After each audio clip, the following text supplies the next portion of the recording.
Your next iPhone might not exist, and I'm not being dramatic. January 1st, China restricted silver exports. So what? You're thinking. Here's what. Open your phone right now.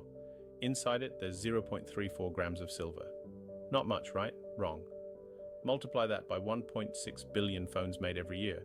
That's 540 tons of silver, just for phones. China processes 60–70% of the world's silver. They just cut exports. Where does that 540 tons come from now? You can't substitute silver. Copper oxidizes and fails. Gold costs 90 times more. There's no alternative that works. Apple, Samsung, everyone, they all depend on Chinese silver. Production is already slowing. Your 2-year upgrade cycle, over. Your next phone might cost $1,500, or you might wait a year to get one. This just started. Remember when phones cost $999? Get ready for $1,499. Here's why. Every smartphone has silver inside, the RF module that connects you to cell towers, the charging port, camera components. It's only 0.34 grams per phone, but silver just got expensive. Really expensive. China banned silver exports January 1st. Shanghai is paying $78 per ounce. New York thinks it's $70. That's an 11% premium already. When silver triples in price, and it might, that adds $5 to $15 to manufacturing cost per phone. Manufacturers mark up components 3 to 5 times, so your $999 iPhone becomes $100, $200, maybe $1,500. But I'll just keep my old phone longer. So will everyone else. Used phone prices are about to spike too. This isn't a prediction, it's math. Silver shortage equals phone shortage equals price increase. Simple as that. You have about 90 days before you can't buy a new phone. Let me explain. China restricted silver exports January 1st. Phone manufacturers had maybe 60–90 days of silver inventory. Every phone needs silver. It's in the components that make your phone actually work. No substitutes exist. Apple is probably fine through the iPhone 17 launch. They bought ahead. But after that? Question mark. Smaller manufacturers, Samsung, Google, OnePlus, they might run out sooner. We're already seeing production adjustments. By April or May, you'll walk into a phone store and see out-of-stock signs everywhere. Remember the PS5 shortage? The chip shortage?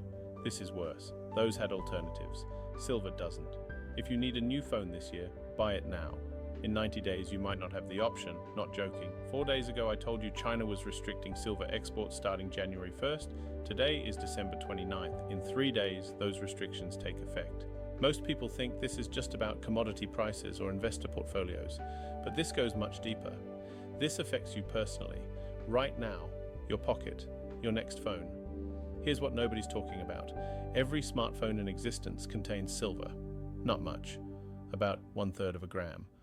But when you multiply that by 7 billion phones currently in use, and 1.6 billion new phones made every year, you're looking at thousands of tons of silver locked into an industry that just lost access to 60% of global supply.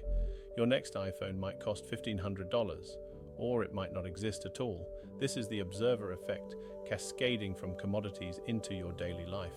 And I'm covering this from Cambodia, watching both East and West before mainstream media catches on.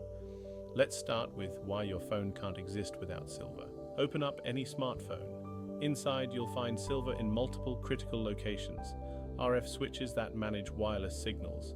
EMI shielding that prevents electromagnetic interference. Solder joints connecting components. Flex cable connectors, touchscreen controllers, every single one requires silver. Why? Because silver is the most electrically conductive element on Earth, better than copper, better than gold. When you need electrons to move fast and reliably through microscopic circuits, you use silver. There's no substitute that matches its performance at the required scale. Each iPhone contains approximately 0.34 grams of silver. Android phones contain similar amounts, sometimes slightly more depending on the model. The exact quantity has actually decreased over the years. Early iPhones had 0.45 grams. Apple and other manufacturers have been thrifting, as they call it internally, using less silver per device as prices increased over the past decade. But there's a limit to how much you can reduce. The silver in your phone isn't decorative. It's functional. It's doing actual work. It's in the RF module that connects you to cell towers across multiple frequency bands. It's in the charging port managing power flow. It's in the camera module stabilization system. It's in dozens of microconnectors throughout the device. Take it out and the phone literally doesn't work.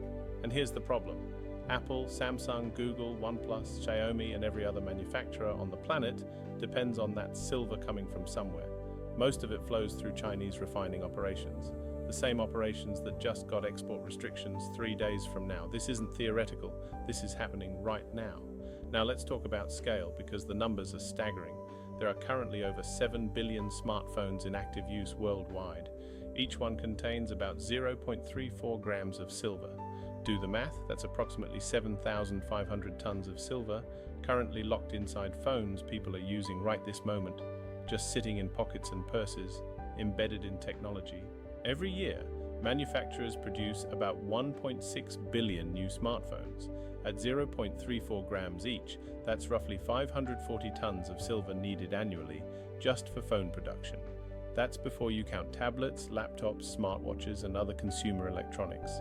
The entire consumer electronics sector consumed about 15% of all silver mined in 2024. That's significant, though not as massive as solar panels or industrial uses. But here's what makes phones special and creates unique pressure. You replace them constantly. The average smartphone lifespan is 2 to 3 years, sometimes less. You drop it and the screen shatters, the battery degrades. You want the new model with better cameras. Your carrier offers an upgrade. Whatever the reason, phones cycle through faster than almost any other electronic device you own. This creates constant, non-negotiable demand. 540 tons every single year, minimum. And that number only goes up as global smartphone adoption continues growing, especially in developing markets. Now remember what I told you 4 days ago. China just restricted 60 to 70% of global silver refining capacity. Not mining, refining. They process the world's silver, even ore mined in other countries. So where does that 540 tons come from now? When any material becomes scarce or expensive, the obvious question engineers ask is, can't we just use something else? For silver in smartphones, the answer is complicated and ultimately unsatisfying.